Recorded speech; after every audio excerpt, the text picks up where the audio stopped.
അപ്പോൾ ഇന്നിവിടെ നിങ്ങൾക്ക് സ്പെഷ്യലായിട്ടുള്ള 5 ഗസ്റ്റുകളെയാണ് കാണിക്കാൻ പോകുന്നത്. നിങ്ങളെ ഇവിടെ പഠിച്ച ഗോകുൽ സ്കൂളിൽ പഠിച്ച IIT-കളിൽ എത്തിയ ഇപ്പോൾ അത് സീറ്റ് ഉറപ്പിച്ച ആളുകളാണ് ഇവിടെ നിൽക്കുന്നത്. അപ്പോൾ നമ്മുടെ 5 പുലിക്കുട്ടികൾ ജംഷി സാറേ, നമ്മുടെ അഭിമാന താരകങ്ങൾ അങ്ങോട്ട് വിളിച്ചോളൂ ഓരോരുത്തരായിട്ട്.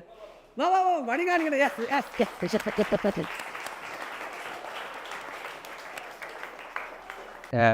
എൻ്റെ പേര് നവീദ് മുഹമ്മദ്. എനിക്ക് ഇപ്രാവശ്യം അലോട്ട്മെൻറ്റിൽ IIT ഖരഗ്പൂറാണ് കിട്ടിയത്. എൻ്റെ പേര് റദിൻ സലാം. ഞാനിവിടെ ഇൻ്റഗ്രേറ്റഡ് ബാച്ചിലുണ്ടായ. ഇപ്പോൾ അലോട്ട്മെൻറ്റ് കഴിഞ്ഞാൽ പിന്നെ NIT കാലിക്കറ്റ് കിട്ടി. എൻ്റെ പേര് അഗ്രജ്. ഞാൻ ഇപ്പം ഐസർ ഉറപ്പിച്ചിരിക്കുകയാണ്. ഐസറിലുള്ള അഡ്മിഷന് പിന്നെ ബിറ്റ്സും ഏകദേശം കിട്ടുന്ന രീതിയിൽ. എൻ്റെ പേര് റയാൻ അഹമ്മദ്. എനിക്ക് കഴിഞ്ഞ വർഷത്തെ JEE മെയിൻസ് ഫസ്റ്റ് ഫേസിൽ 98% ആയിരുന്നു. ഇപ്രാവശ്യത്തെ അലോട്ട്മെൻറ്റ് പ്രകാരം ഇപ്പോൾ IIIT കിട്ടിയിട്ടുള്ളത്. അടുത്ത ഇനി വരുന്ന റൗണ്ടിൽ NIT കിട്ടാൻ അടിപൊളി അടിപൊളി അടിപൊളി. എൻ്റെ പേര് ഷഹൽ. IIT ബോംബെയിലാണ് ഇപ്പോൾ അഡ്മിഷൻ കിട്ടിയിട്ടുള്ളത്. NDA ക്രാക്ക് ചെയ്തിങ്ങനെ. കുസാറ്റ് ഓൾ ഇന്ത്യ റാങ്ക് 22 ഉണ്ട്. ടീം 20 ഉണ്ട്. ടീമിന് 99.9% ഉണ്ട്. എൻ്റെ പേര് ഗായത്രി. എൻ്റെ ഡൗട്ട് വെച്ചാൽ ഈ 3 സബ്ജക്റ്റില് എങ്ങനെ ടൈം മാനേജ് ചെയ്യില്ല പഠിച്ചത്? 3 സബ്ജക്റ്റ് ഫിസിക്സ്, കെമിസ്ട്രി, മാത്സ്. എനിക്ക് ഏറ്റവും സിമ്പിൾ മാത്സ് ആയിരുന്നു. അപ്പോൾ മാത്സിനെ കുറച്ച് എടുക്കുള്ളൂ. ഒരു മണിക്കൂർ 1.5 മണിക്കൂർ മാക്സിമം. എനിക്ക് ഏറ്റവും ടഫ് കെമിസ്ട്രിയാണ്. അപ്പോൾ കെമിസ്ട്രിയിൽ അത്യാവശ്യം ടൈം എടുക്കും. അത്യാവശ്യം റിവൈസ് ചെയ്യും വീണ്ടും. മാത്സ് ഒരു ദിവസം തൊട്ടില്ലെങ്കിലും കെമിസ്ട്രി നിർബന്ധമായിട്ട് തോന്നും. ഫിസിക്സ് പിന്നെ മോഡറേറ്റ് കുഴപ്പമില്ല, സിമ്പിളായിട്ട് ചെയ്യാൻ പറ്റും. നമ്മൾ ഏതാണ് വീക്ക്നെസ്, ഏതാണ് സിമ്പിളായത്, അതിനനുസരിച്ച് എല്ലാത്തിനും ഈക്വൽ പ്രയോറിറ്റി കൊടുക്കാമെന്നില്ല ടൈമിങ്ങിന്. കാരണം നമുക്ക് ഏതാണ് സിമ്പിൾ അതിനനുസരിച്ച് അറേഞ്ച് ചെയ്ത് വെക്കാം. ഓരോരുത്തർക്കും ഓരോ രീതിയിലോ. കെമിസ്ട്രിയിൽ ഏത് സബ്ജക്റ്റ്, കെമിസ്ട്രി ഏത് ചാപ്റ്റർ ആയിട്ടും ടഫ്? അതായത് ഇപ്പം ഞാൻ പറഞ്ഞില്ല, ഓരോരുത്തർക്കും മാറിക്കൊണ്ടിരിക്കും. ഈ ഓർഗാനിക്കിൽ കൂടുതൽ നമ്മൾ കാണാതെ പഠിക്കാനും ഒക്കെ ഉണ്ട്. ഇനോർഗാനിക്കിനും ഏറ്റവും സിമ്പിളായി തോന്നുന്നത് ഫിസിക്കലാണ്. കാരണം കൂടുതൽ മാത്തമാറ്റിക്കലി ചെയ്യാനുള്ളതായത് അത് ഓരോരുത്തർക്കും മാറിക്കൊണ്ടിരിക്കും. അഗ്രജ് നല്ല കെമിസ്ട്രി ടോപ്പാണ്. അപ്പോൾ കെമിസ്ട്രിനെ പറ്റി ആർക്കായിട്ട് ശുഭാജ്ഞാതാണ് കെമിസ്ട്രി ഫിസിക്സ് എടുത്തിലാവും.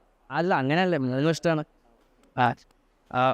കെമിസ്ട്രിയിൽ എല്ലാ സബ്ജക്റ്റിനും അതിൻ്റേതായിട്ടുള്ള ലോജിക്ക് ഉണ്ട്.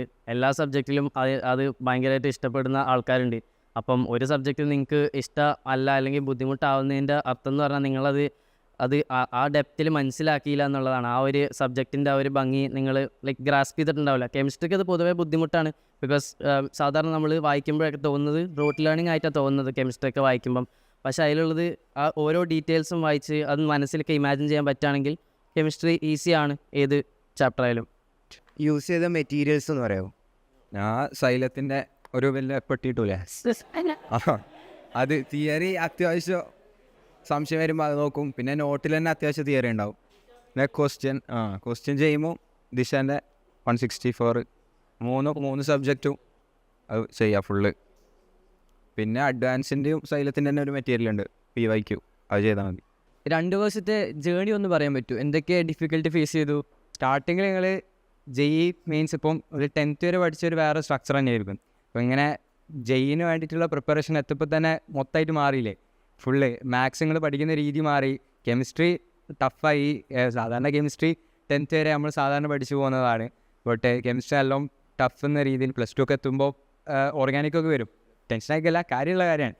ഇപ്പം ഓർഗാനിക്കൊക്കെ വരും, കുറേ പഠിക്കാനും ഉണ്ടാവും. അങ്ങനെ തന്നെ ഫിസിക്സൊക്കെ കുറച്ചുകൂടി ഇൻഡെപ്ത്ത്. അപ്പം നമ്മൾ വരുന്നത് പറയുമ്പോൾ +1 സ്റ്റാർട്ടിങ്ങിൽ, ഇപ്പോൾ ഞാൻ പറയുന്ന പോലെ തന്നെ +1 സ്റ്റാർട്ടിങ് നിങ്ങളെ പോലെ തന്നെ ഒരു 4 months റണ്ണിങ് ടൈം ഉണ്ടാവും. നമുക്കൊരു ക്ലച്ച് ഇട്ടിട്ടുണ്ടെങ്കിൽ അവിടെ അത്ര നേരം നമ്മളൊരു ഇതാവും, നമുക്ക് അറിയുന്നുണ്ടാവില്ല. അപ്പം മാത്സ് ഏത് രീതിയിൽ പഠിക്കണം, എങ്ങനെ അന്ന് നമുക്കിങ്ങനെ ആരും വന്നിട്ടില്ല ആ ടൈമിൽ. പിന്നെ കുറച്ച് കഴിഞ്ഞപ്പോഴാണ് ആൾക്കാർ വന്നത്. അപ്പം നമ്മളൊരു ടൈം എടുക്കും. പിന്നെ നമ്മൾ ഓൾമോസ്റ്റ് നമ്മൾ സ്റ്റാർട്ടിങ്ങിൻ്റെ ബേസിക്കത്തെ മാത്സിൻ്റെ ഫസ്റ്റ് 2-3 ചാപ്റ്റർ പഠിച്ച് വരുമ്പോഴത്തേക്കും നമുക്ക് ആ ഒരു ഹോൾഡ് കിട്ടും സബ്ജക്റ്റ് വൈസ് ആണെങ്കിൽ. ജിബ് എന്നൊക്കെ എക്സാം പറയുമ്പോൾ നിങ്ങൾ മറ്റേ CBT ആയിരിക്കും എഴുതാം. അപ്പോൾ അതിനൊക്കെ ഉള്ള പറയുമ്പോൾ അതൊക്കെ നിങ്ങൾക്ക് നേരത്തെയുള്ള ട്രെയിനിങ് ആണ്. അപ്പോൾ ട്രെയിനിങ്ങിൽ പറയുമ്പോൾ ഇതൊക്കെ നിങ്ങളെ സ്റ്റാർട്ടിങ് ഫേസാണ്. അപ്പം ഇതിൽ പറയുമ്പോൾ നിങ്ങൾ അടുത്ത എക്സാമിൽ ബെറ്റർമെൻറ്റ് എന്ന രീതിയിലാണ്. ഒരിക്കലും കമ്പയർ ചെയ്തിട്ട് ഒരാൾക്ക് നല്ല റാങ്ക് കിട്ടി എനിക്ക് നല്ല റാങ്ക് കുറവാണെന്ന് പറഞ്ഞിട്ട് ഫസ്റ്റ് തന്നെ പോകാൻ നിൽക്കരുത്. പറഞ്ഞാൽ ഒരു പ്രാക്ടീസിങ് ആണ്. നമ്മൾ എന്നിട്ട് +1 +2 നമ്മൾ പ്രിപ്പയർ ചെയ്യുന്നത്. ഇവിടെ 6ാം ക്ലാസ് മുതൽ പ്രിപ്പയർ ചെയ്യുന്ന ആൾക്കാരും ഉണ്ട്. പക്ഷെ നമുക്കും നമ്മളെ അതൊക്കെ generally northern state central state എന്ന രീതിയിലായിരിക്കും ഉണ്ടാവുക ഇന്ത്യൻ്റെ. അപ്പം പക്ഷേ കേരളക്കാർ താരം മിക്ക ആൾക്കാരും ഇങ്ങനെ +1 +2 ഇൻ്റഗ്രേറ്റ് 90% ആൾക്കാർ കിട്ടിപ്പോകുന്നതും +1 +2 ഇൻ്റഗ്രേറ്റഡ് ഒക്കെ ആയിട്ടാണ് കിട്ടിപ്പോകുന്നത്. അപ്പോൾ നമ്മൾ ആ സ്കില്ലിൽ നിങ്ങൾ മാക്സിമം ഇൻഡെപ്ത് ട്രൈ ചെയ്യുക. പിന്നെ ജേർണി ആയിട്ട് പറയുകയാണെങ്കിൽ പ്രത്യേകിച്ചായിട്ട് ഇതില്ല, ഇത് എല്ലാം കൂടിക്കൊണ്ടേ പോയാൽ സ്റ്റാർട്ടിങ്ങിൽ തന്നെ ഈ 6 hours പഠിക്കും. സ്റ്റാർട്ടിങ് തന്നെയോ? സ്റ്റാർട്ടിങ് സ്ട്രെസ് കൊടുത്ത് സ്ട്രെസ് അതിങ്ങനെ ഒരു ടൈം കിട്ടുമ്പോൾ നമ്മൾ ഒരു എക്സ്ട്രാ ഓർഡിനറി ആയിട്ട് ഇതായി വന്നതൊന്നുമല്ല. നമ്മളെല്ലാവരും നിങ്ങൾ സ്റ്റാർട്ട് ചെയ്ത പോലെ തന്നെ ഫസ്റ്റത്തെ സ്ട്രക്ചറിൽ ഫസ്റ്റ് കുറച്ച് സമയം പഠിക്കും, മിക്ക സമയം കളിക്കലായിരിക്കും. കാരണം നമുക്ക് ഫസ്റ്റ് ഇത് കിട്ടൂല നമുക്ക്. നമ്മൾ അതുവരെ പഠിച്ചു തന്ന രീതിയിലായിരിക്കും നമ്മൾ കണ്ടിന്യൂ ചെയ്യുക. ടെസ്റ്റ് സീരീസിലൊക്കെ നല്ല സ്കോർ ഉണ്ടായിരുന്നു. ടെസ്റ്റ് സീരീസിൽ എനിക്ക് നല്ല സ്കോർ ഉണ്ട്. അല്ല നമ്മൾ ടെസ്റ്റ് സീരീസ് എന്ന് പറയുമ്പോൾ നമ്മൾ കമ്പയർ ചെയ്യാവുന്നാൽ മതി. ഇപ്പം ഓരോ ആൾക്കാരും ഇപ്പം ഫസ്റ്റ് കുറവുള്ള ആൾക്കാർ ചിലപ്പോൾ കൂടി വരും, ഫസ്റ്റ് കൂടിയുള്ള ആൾക്കാർ കുറവായിരിക്കും. അതിനൊരു ഡിഫറൻസ് ഉണ്ട്. നമ്മൾ കമ്പയർ ചെയ്യാതെ നമ്മളെ സ്കില്ല് നമ്മൾ മാക്സിമം ഇമ്പ്രൂവ് ചെയ്യാൻ നോക്കലാണ് മെയിൻ സംഭവം. തിയറിക്ക് ഭയങ്കര കോൺസെൻട്രേറ്റ് ഉണ്ടായിരുന്നോ? തിയറി ഇപ്പം എന്തായാലും നല്ല കോൺസെൻട്രേറ്റ് ചെയ്യണം. തിയറി ഇപ്പോഴത്തെ സിറ്റുവേഷനിൽ ഇപ്പോൾ +2 തുടങ്ങിയിട്ടല്ലേ ഉള്ളൂ. +2 തുടങ്ങിയാൽ എൻ്റെ ബേസിസ് എന്ന് പറഞ്ഞാൽ +1 തുടങ്ങിയിട്ടല്ലേ ഉള്ളൂ. എൻ്റെ ബേസിസ് എന്ന് പറഞ്ഞാൽ തിയറി പക്കാക്കലാണ്. ഈ +1 +2 എന്ന് പറഞ്ഞാൽ എൻ്റെ +1ൻ്റെ തിയറി കുറേ എണ്ണം +2ലേക്കും ആവശ്യം വരും. അപ്പോൾ അത് പിന്നെ ക്വസ്റ്റ്യൻസ് ചോദിക്കലും ജെയിൻ്റെ ക്വസ്റ്റ്യൻസ് ചോദിക്കലും ഒരിക്കലും +2 മാത്രമായി ചോദിക്കില്ല. മിക്ക ഒരു 70% ക്വസ്റ്റ്യൻസ് +1ൽ നിന്ന് കുറച്ച് ടോപ്പിക്സ് എടുത്തിട്ട് +2ലേക്ക് അത് മിക്സ് ചെയ്തിട്ട് ഹയർ ഓർഡർ ആക്കുന്നത്. അങ്ങനെയാണ് ഹയർ ഓർഡർ ആക്കുന്നത്. +2 മാത്രമാണെങ്കിൽ കുറച്ചുകൂടി ഈസിയാവും, +1 മാത്രമാണെങ്കിൽ ഈസിയാവും. പക്ഷേ ഇത് രണ്ടും കൂടി മിക്സ് ആക്കിയിട്ട് ഇതാക്കുമ്പോഴാണ് ആ ക്വസ്റ്റ്യൻ്റെ ഗ്രാവിറ്റി കൂടുതൽ. അപ്പോൾ ഇപ്പം നിങ്ങളെ ബേസ് എന്ന് പറഞ്ഞാൽ തിയറി വളരെ സ്ട്രോങ് ആക്കാം. പിന്നെ നിങ്ങൾ കുറച്ചുകൂടി പോകുമ്പോൾ ഇങ്ങനെ എക്സാംസ് ചെയ്തിട്ടും PYQs ചെയ്തിട്ടുമാണ് നിങ്ങൾ PYQs +2 എത്തുമ്പോൾ നിങ്ങൾ ഫുള്ള് PYQസിലേക്ക് മാറും. നിങ്ങൾക്ക് ഇങ്ങനത്തെ DPP ഇല്ലേ, അതിൽ ക്വസ്റ്റ്യൻസ് ഒക്കെ ചെയ്യുക. അതൊക്കെ JEE Mains ക്വസ്റ്റ്യൻസ് ആയിരിക്കും. JEE Mains അല്ലെങ്കിൽ അത്രയും ബോർഡിൽ ഹയർ ലെവൽ വരുന്ന ക്വസ്റ്റ്യൻസ് ആയിരിക്കും. അതൊക്കെ പ്രിപ്പയർ ചെയ്യലാണ് നിങ്ങൾ +1ൽ. നിങ്ങൾ +1 നിങ്ങൾക്ക് പറഞ്ഞാൽ എല്ലാം സെറ്റായി ഫൗണ്ടേഷൻ സ്ട്രോങ് ആക്കി വരാനുള്ള ടൈമാണ് +1. നമ്മൾ സാധാരണ +1 ഒരു ക്ലാസ്സാണ്, പക്ഷേ നമ്മൾ ഇതിൽ കണ്ടിന്യൂറ്റി +1 +2 നമ്മൾ കണ്ടിന്യൂറ്റി ആണല്ലോ. അപ്പോൾ നമ്മൾ +1ൽ സ്ട്രോങ് ആക്കിയിട്ട് +2ലേക്ക് എത്തുമ്പോഴത്തേക്കും നമ്മൾ പിന്നും +1ത്തെ ടോപ്പിക്സ് ആയിട്ട് പിന്നും ഇങ്ങനെ എടുക്കുക. +1ത്തെ ടോപ്പിക്സ് നല്ല ക്വസ്റ്റ്യൻസ് വരുമായിരുന്നു. അപ്പോൾ +1 അറിയില്ലെങ്കിൽ +2ൽ ഉള്ള ക്വസ്റ്റ്യൻസ് വന്ന ടോപ്പിക്ക് നിങ്ങൾ ചിലപ്പോൾ ചെയ്യാൻ കഴിയില്ല. +1ൽ തിയറി മോസ്റ്റ് ആയിട്ട് ബേസിസ് ആയിട്ട് നിങ്ങൾ ടോപ്പ് ആക്കുക, PYQs ചെയ്യുക. ടെൻഷൻ ആവേണ്ട. ഇപ്പോൾ നിങ്ങൾ സ്റ്റാർട്ട് ചെയ്തിട്ടുള്ളൂ. സിസ്റ്റത്തിൻ്റെ കൂടെ എങ്ങനെ പോയാൽ മതി. ഇപ്പം മാത്സ് കുറച്ച് ടഫായിട്ടുള്ള ഒരാളുണ്ടാവില്ലേ, ലോജിക്കലി കുറച്ച്. ഇപ്പം ലോജിക്കലി നമ്മൾ ബ്രെയിൻ മാത്സിന് വേണ്ടിയിട്ട് ഇതാക്കി വെച്ചാൽ കുറേ ക്വസ്റ്റ്യൻസ് പ്രാക്ടീസ് ചെയ്തിട്ടാണ്. അപ്പം നിങ്ങൾക്കോ അല്ലെങ്കിൽ നിങ്ങളെ ഫ്രണ്ട്സ് ഉണ്ടാവില്ലേ, അവരെ എക്സ്പീരിയൻസ് എങ്ങനെ ഉണ്ടായിരുന്നു? കുറച്ച് ലോജിക്കലി കുറച്ച് കുറവായിട്ടുള്ള ഒരാൾ എങ്ങനെ ലോജിക്കലി കുറച്ച് കൂട്ടാൻ പറ്റുന്നത് മാത്സിലും ഫിസിക്സിലെല്ലാം? മാത്സിൽ വീക്ക് ഞാൻ മാത്സിൽ കമ്പാരിറ്റീവ് നോക്കുകയാണെങ്കിൽ ഫിസിക്സ് കെമിസ്ട്രി നോക്കുമ്പോൾ മാത്സിൽ ഡെഫിനറ്റ്ലി വീക്കാണ്. നമ്മളെ പിന്നെ മെയിനായിട്ട് നമ്മളെ കോമ്പറ്റീഷൻ എന്ന് പറയുമ്പോൾ ശാലൊക്കെയാണ് മാത്സിൽ ടോപ്പ്. അപ്പോൾ നമ്മളൊരു ഇതുണ്ടാവും സ്റ്റാർട്ടിങ്ങിൽ. ഞാൻ ഇപ്പോൾ തന്നെ പറയുകയാണ്, സ്റ്റാർട്ടിങ്ങിലൊക്കെ എനിക്കുണ്ടായ ഫീലിങ്സ് തന്നെ ആയിരിക്കും. കമ്പാരിറ്റീവ്ലി നോക്കുമ്പോൾ മാത്സിലേക്ക് മാർക്ക് കുറവ്, ടൈം കൊടുക്കലും മാത്സിലെ. കെമിസ്ട്രി ഫിസിക്സും നല്ല ഇഷ്ടമാണ്, അപ്പോൾ അതങ്ങനെ ഏതും ചെയ്യും. അപ്പോൾ പിന്നെ ഇങ്ങനെ മാത്സ് ഇമ്പ്രൂവ് ചെയ്യണമെന്ന് നല്ല ഇത് തോന്നി. ആ മാത്സിൽ വീക്കാന്നുള്ള പോയിൻ്റ് ശരിക്കും മറ്റേ 2 സബ്ജക്റ്റിലും മൊത്തത്തിൽ നമുക്കൊരു സെൽഫായിട്ട് ഒരു കോൺഫിഡൻസ് ഉണ്ടാവില്ല. മാത്സിൽ വീക്കാന്നുള്ള പോയിൻ്റ് അവിടെ ഒരു കുറവ് തന്നെയായിരുന്നു. +1 തന്നെ +1 ഒക്കെ ലാസ്റ്റ് ആയപ്പോൾ തന്നെ നല്ല മാത്സിൽ. ഇപ്പോൾ ഫിസിക്സ് കെമിസ്ട്രി നല്ല മാർക്ക് വാങ്ങിയിട്ട് മാത്സിൽ എല്ലാവരുമായിട്ട് താഴെ എത്തുന്ന രീതിയിലായിരുന്നു. ഇപ്പോൾ ടോട്ടലി മാർക്ക് ഇതാവുന്നുണ്ട്. അപ്പം പ്രത്യേകിച്ച് പറഞ്ഞാൽ നമുക്ക് മാത്സിൽ എന്ന് പറയുന്ന സിസ്റ്റം, മാത്സ് JEE മാത്സ് ടഫാണ്. First of all JEE maths board maths മാതിരിയല്ല. പക്ഷേ നമ്മൾ എന്ന് പറയുമ്പോൾ പ്രിപ്പയർ ചെയ്യുന്നത് നമ്മൾ PYQസിൻ്റെ ബേസിസാണ്. നമ്മൾ PYQs എത്ര ചെയ്ത് പാറ്റേൺ റെക്കഗ്നൈസ് ചെയ്യുന്നുണ്ട്. JEE Mainsൻ്റെ കാര്യം, JEE Mainsൽ നമ്മൾ മാത്സിൽ വീക്കാണെങ്കിൽ നമ്മൾ എത്രമാത്രം PYQs ചെയ്ത് പാറ്റേൺ റെക്കഗ്നൈസ് ചെയ്യാൻ പറ്റുന്നതാണ് നമ്മൾ മാത്സിൽ ബെറ്റർമെൻറ്റ് ചെയ്യാൻ പറ്റുന്ന ഏറ്റവും ബെസ്റ്റ് പോയിൻറ്റ്. പിന്നെ വരുന്നത് കുറച്ച് ലോജിക്കൊക്കെ ഉണ്ട്. ചിലപ്പോൾ ഓരോ ആൾക്കാർക്കുള്ള സ്കില്ലാണ്. അത് നമ്മൾ സ്കില്ലില്ലാന്ന് വെച്ചിട്ട് നമ്മൾ ഇതാക്കണ്ട. നമ്മൾ PYQs ചെയ്തിട്ട് നമുക്ക് എത്ര മാക്സിമം എത്തിക്കാൻ കഴിയും എന്ന രീതിയിൽ നമ്മൾ എഫേർട്ട് എടുക്കാം. നമ്മൾ കുറവുള്ള സബ്ജക്റ്റ് ഫിസിക്സ്, ഇപ്പം ഒരാൾക്ക് മാത്സാണ് ഏറ്റവും വീക്ക് എന്നതിന് മാത്സിന് കുറച്ചുകൂടി ടൈം കൊടുക്കുക. മാത്സിന് കുറച്ചുകൂടി ടൈം കൊടുക്കുന്നതനുസരിച്ച് അതിൻ്റെ മാർക്ക് മറ്റേ ബാക്കിയുള്ള സബ്ജക്റ്റിൻ്റെ അവിടെ ലെവൽ എത്തിയില്ലെങ്കിലും നമുക്ക് പറയുമ്പോൾ ജെയിൻ്റെ ടോട്ടൽ പെർസെൻറ്റൈൽ റാങ്കിൻ്റെ വ്യത്യാസം നമ്മളിപ്പോൾ ഒരേ പെർസെൻറ്റൈൽ ഒരേ മാർക്കുള്ള രണ്ടാൾക്കാരാണെങ്കിൽ മാത്സിന് മാർക്കുന്ന രീതിയിൽ വരും. പക്ഷേ ടോട്ടലി നമുക്കൊരു പെർസെൻറ്റൈൽ ഇൻക്രീസ് ചെയ്യണമെങ്കിൽ 3ൻ്റെ മാർക്ക് കൂട്ടിയിട്ടാണുള്ളത്. അപ്പോൾ നമ്മൾ മാത്സിൽ അധികം മാത്സിന് നല്ല വീക്കാണെങ്കിൽ മാത്സിന് എഫേർട്ട് കൊടുത്തിട്ടൊരു അത്യാവശ്യം നല്ല മാർക്കുന്ന രീതിയിലേക്ക് കൊണ്ടുപോയിട്ട് ഫിസിക്സ് കെമിസ്ട്രി നല്ല സ്ട്രോങ് ആണെങ്കിൽ അത് കീപ്പ് ചെയ്തിട്ട് നമ്മൾ ടോട്ടൽ മാർക്ക് ഇൻക്രീസ് ചെയ്യാൻ നോക്കുക. പക്ഷെ നമ്മൾ മാത്സിൽ വീക്കാന്ന് വെച്ചിട്ട് ഡൗൺ ആയിട്ട് മാത്സിൽ മാത്രം ഫോക്കസ് പിടിച്ചിട്ട് അവസാനം ഫിസിക്സ് കെമിസ്ട്രിയും കൂടി കുറഞ്ഞാൽ ടോട്ടലി മാർക്കാണ് പറയുക. ഇതിൽ മാത്സിൽ മാർക്ക് കൂടിയിട്ട് എന്ന് പറഞ്ഞിട്ട് കാര്യമില്ല, മാത്സിൽ മാത്രം നമുക്ക് മാർക്ക് കൂടിയിട്ടും കാര്യമില്ല. എൻ്റെ ഒരു ഒപ്പീനിയൻ എന്ന് പറഞ്ഞാൽ നിങ്ങളാരും നാച്ചുറലി മാത്സിൽ വീക്കല്ല എന്ന് പറഞ്ഞാൽ എല്ലാവരും മാത്സിൽ സ്ട്രോങ് ആവുന്ന എല്ലാവരും, അതിപ്പം നവീദായാലും ഞാനായാലും ഷഹലായാലും റസിനായാലും റയാനായാലും ഞങ്ങളെല്ലാവരും ലൈക്ക് ചെറുപ്പം മുതലേ നമ്മുടെ ഒരു എക്സ്പീരിയൻസ് വെച്ചിട്ടൊക്കെ ഉണ്ടാക്കിയെടുക്കുന്നതാണ്. നിങ്ങൾക്ക് ചിലപ്പം വേറെ മേ ബി 8ാം ക്ലാസ്സിൽ പഠിക്കുമ്പം ഒരു സാധനം മനസ്സിലായില്ല, അത് ചിലപ്പോൾ നിങ്ങൾ ക്ലിയർ ചെയ്തിട്ടുണ്ടാവില്ല ടീച്ചറിനോട് വെച്ചിട്ട്. അവിടെ നിന്ന് അങ്ങനെ ഡെവലപ്പ് ചെയ്ത് നിങ്ങളുടെ മനസ്സിൽ കയറിയതായിരിക്കും ഓക്കെ മാത്സ് ടഫാണ് അങ്ങനത്തെ ഒരു സാധനം ബിക്കോസ് ഓരോ ലെവലും അണ്ടർസ്റ്റാൻഡ് ചെയ്ത് പോയില്ലെങ്കിൽ ആ മാത്സിൻ്റെ ഒരു ഫ്ലോ കിട്ടത്തില്ല, എല്ലാം ആ ഒരു സ്മൂത്തായിട്ട് എല്ലാം മനസ്സിലാക്കി പോകാൻ പറ്റില്ല. അപ്പോൾ എവിടെയെങ്കിലും സ്റ്റക്ക് ആയാൽ അത് ഭയങ്കരമായിട്ട് ബാധിക്കും. എന്നിട്ട് നമുക്ക് തോന്നും നമ്മളെ തന്നെ ലൈക്ക് ഒരു ഡിമോട്ടിവേറ്റ് ചെയ്യുന്ന രീതിയിൽ നമുക്ക് തന്നെ തോന്നുമോ എനിക്ക് മാത്സ് വീക്കല്ലേ, ഇവന് മാത്സ് നാച്ചുറലി സ്ട്രോങ് ആണ്, ഇവന് ജന്മന ബുദ്ധി ഉണ്ടാവും ഇവന്, അങ്ങനെയൊക്കെ ആൾക്കാർ വിചാരിക്കും. അതുകൊണ്ട് ഞാൻ പറയാം അങ്ങനത്തെ ഒരു സാധനം റിയൽ അല്ല. എല്ലാവരുടെയും മാത്തമാറ്റിക്കൽ സ്കില്ലും അവരുടെ ഓരോ ലോജിക്കും ഫിസിക്സ് ആയാലും കെമിസ്ട്രി ആയാലും മാത്തമാറ്റിക്സ് ആയാലും അവരുടെ ഓരോ ജീവിതത്തിലെ ഓരോ എക്സ്പീരിയൻസസും ഓരോ എക്സ്പോഷറും കാരണം ഉണ്ടാക്കിയെടുക്കുന്നതാണ്. നിങ്ങളിപ്പോൾ മാത്സിൽ വീക്കാണെങ്കിൽ അത് റെഡിയാക്കി എടുക്കാൻ പറ്റാവുന്നതേ ഉള്ളൂ. നിങ്ങൾ നാച്ചുറലി വീക്ക് ആവുന്നതല്ല, അത് നിങ്ങൾ എവിടെയോ ഒരു സ്റ്റെപ്പ് വിട്ടുപോയതുകൊണ്ട് മാത്രം നിങ്ങൾ അവിടെ നിന്ന് കൺഫ്യൂസ്ഡായി പോകുന്നത് മാത്രമേ ഉള്ളൂ. ആ ഇതൊന്ന് ക്ലിയർ ചെയ്തെടുത്താൽ മാത്രം മതി. അതുകൊണ്ട് നിങ്ങൾ ചെയ്യണമെന്ന് പറഞ്ഞാൽ ഓരോ ക്വസ്റ്റ്യനിലും ആ ടൈം സ്പെൻഡ് ചെയ്ത് എല്ലാ നുക്ക് ആൻഡ് കോർണർ ഇപ്പം സാറുമാരൊക്കെ പറയുന്നത് ഓരോ ക്വസ്റ്റ്യനും കീറി മുറിച്ച് മനസ്സിലാക്കി ഓരോ കാര്യവും മനസ്സിലാക്കിയിട്ട് വേണം സോൾവ് ചെയ്യാനെന്ന്. അപ്പം പാസ്റ്റിലുണ്ടായിരുന്ന ഓരോ ഡൗട്ട്സും അങ്ങനെ ക്ലിയറായി എല്ലാം മനസ്സിലാക്കി സ്റ്റെപ്പ് ബൈ സ്റ്റെപ്പ് പോകാൻ പറ്റും. എന്നിട്ട് നിങ്ങൾ അറിയുന്നതിന് മുന്നേ തന്നെ നിങ്ങൾ മാത്സിൽ അടിപൊളിയാവും.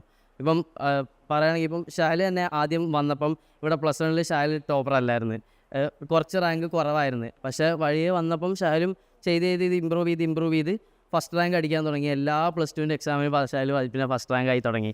അത് ഷിയർ പ്രാക്ടീസിലൂടെ അല്ലാണ്ട് ഷാല് വന്നപ്പോൾ തന്നെ ഷാല് സ്റ്റേറ്റ് സിലബസ് ആയിരുന്നു പഠിച്ചത്, പിന്നെ CBSE മാറാൻ അതിൻ്റെ ടഫ്നെസ് ഒക്കെ ഉണ്ട്. പക്ഷേ ഷാലിനറിയാം എല്ലാം ശരിയാക്കി എടുക്കാൻ പറ്റും എന്ന് വിചാരിച്ചിട്ടാണ് ഷാല് പഠിച്ച് അതെല്ലാം റെഡിയാക്കി എടുത്തത്. എല്ലാവർക്കും അവരുടേതായിട്ടുള്ള ബുദ്ധിമുട്ടൊക്കെ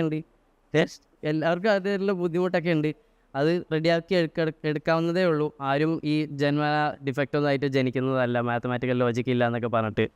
ഹോസ്റ്റലിൽ അടിക്കുമ്പോൾ നമ്മൾ ഫ്രണ്ട്സൊക്കെ ഉണ്ടാവുമല്ലോ, അപ്പോൾ അങ്ങനെ കമ്പൈനായിട്ട് നിങ്ങൾ പഠിക്കലുണ്ടോ അതോ ഇൻഡിവിജ്വൽ ആയിട്ടാണോ? പിന്നെ ടൈം ഇപ്പോൾ ഞങ്ങളുടെ ഒരു ആവറേജ് 11 to 5 വരെ ഉറങ്ങലാണ്. അപ്പോൾ എക്സ്ട്രാ ടൈം രാത്രി പഠിച്ചിരുന്നോ?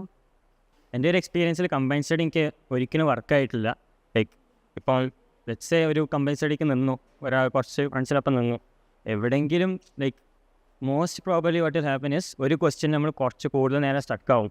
നമ്മൾക്കൊരു ക്വസ്റ്റ്യൻ മനസ്സിലാക്കിയെങ്കിൽ മറ്റേ ആൾക്ക് മനസ്സിലാവാനുണ്ടാവില്ല, അപ്പോൾ അവർക്ക് പിന്നെ എക്സ്പ്ലെയിൻ ചെയ്ത് കൊടുക്കണം. പിന്നെ like it will cost lot of time.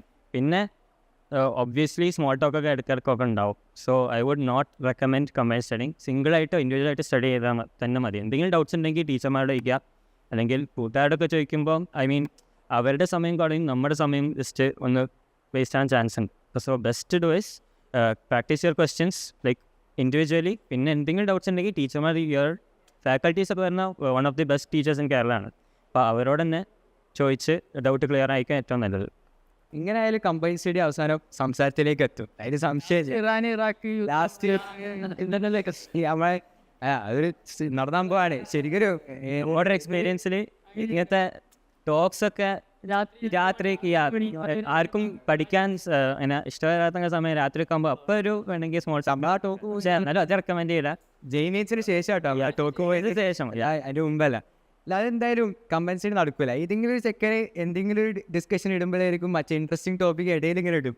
ചിലപ്പോൾ മാത്സ് ക്വസ്റ്റിൻ ആയിരിക്കും, അതിനിടയിൽ എന്തെങ്കിലും ഇടും, ഈ കൈ അറിഞ്ഞോ ആ സാധനം. അപ്പോൾ അങ്ങനെ തന്നെ ആ ടോക്ക് മൊത്തം പോകും. പിന്നെ നമുക്ക് പിടിച്ചാൽ കിട്ടില്ല, അവിടെ നമുക്ക് എണീച്ച് പോരാനും കഴിയില്ല, പോരൂല. അപ്പോൾ ആ ടൈം അത്രയും വേസ്റ്റായി പോകും. അപ്പോൾ നമ്മൾ കമ്പൈൻ സ്റ്റഡി പ്രൊമോട്ട് ചെയ്യുന്നില്ല. ഇത്രയും കോമ്പറ്റീറ്റീവ് ആയിട്ടൊരു എക്സാം ചെയ്താണല്ലോ, കുറേ amount of സ്റ്റുഡൻസ് ഉണ്ട്. അപ്പോൾ ബാക്ക്ലോഗ്സ് ഒക്കെ വരില്ലേ നമുക്ക്. അപ്പോൾ നമ്മൾ ഇൻഡിവിജ്വലായിട്ട് ഒരാൾ ഇത്രയും ഗ്രൂപ്പിൽ പോയിട്ട് ഒരു എക്സാം എഴുതുമ്പോൾ എന്തായിരുന്നു മോട്ടിവേഷൻ? ലൈക്ക് നമ്മളെ കൊണ്ട് കഴിയോ, അവിടെ എത്താൻ കഴിയുമോ എന്നൊക്കെ ഫീൽ ചെയ്യുമ്പോൾ നിങ്ങൾ എന്താണ് ചെയ്യല്? ഡീമോട്ടിവേഷന് ലൈക്ക് ഒബ്വിയസ്ലി എല്ലാവർക്കും ഉണ്ടാകും. It's very normal. നമുക്ക് എത്ര ടോപ്പായ സ്റ്റുഡൻ്റ് ആണെങ്കിലും എത്ര താഴെ സ്റ്റുഡൻ്റ് ആണെങ്കിലും എവിടെയെങ്കിലും ഒരു മൈൻഡ് ബ്ലോക്ക് ഉണ്ടാവും. ലൈക്ക് എസ്പെഷ്യലി ഒരു തിയറി മനസ്സിലാക്കാൻ പറ്റണമെങ്കിൽ ഒരു ടീച്ചർ പറയണ ലൈക്ക് ഇപ്പം എനിക്ക് എപ്പോഴും ഉണ്ടാവണം ഓരോ ക്ലാസ്സിൽ ചില ഫിസിക്സ് ക്ലാസ്സിലൊക്കെ ആകുമ്പോൾ ഒരു ടോപ്പിക്ക് പറഞ്ഞ് ലൈക്ക് മൊത്തം ക്ലാസ് എനിക്ക് തല കറങ്ങിയതോ ഒരു കിളി പോയ ഒരു അവസ്ഥയിലെത്തും. പക്ഷേ മോസ്റ്റ് ഓഫ് ദ ടൈം അങ്ങനെ പറ്റുകയാണെങ്കിൽ അപ്പം തന്നെ ഡൗട്ട് ക്ലിയർ ചെയ്യാൻ വേണ്ടി നിൽക്കുക. പേഷ്യൻസ് ഉണ്ടാവണം ഒബ്വിയസ്ലി ഒരു ടോപ്പിക്ക് മൊത്തം മനസ്സിലാക്കിയെടുക്കാൻ. തിയറിയൊക്കെ ലൈക്ക് അറ്റ് ദിസ് പോയിന്റ് +1 +2 ഉള്ള സമയം എസ്പെഷ്യലി നവീദ് പറഞ്ഞ പോലെ തിയറി ഫൗണ്ടേഷനൊക്കെ അത്രക്കും സ്ട്രോങ് ആക്കി വെക്കേണ്ട സമയമാണ്. അപ്പോഴേ +2 എത്തുമ്പോൾ നമ്മൾക്കത് കണ്ടിന്യൂ ചെയ്യാൻ പറ്റുള്ളൂ. അപ്പോൾ ഇപ്പോൾ തന്നെ എന്തെങ്കിലും ഡൗട്ട് ഉണ്ടെങ്കിൽ അപ്പം തന്നെ ചോദിക്കുക. ബാക്ക്ലോഗ്സ് അപ്പം തന്നെ ക്ലിയർ ആക്കാൻ നോക്കുക.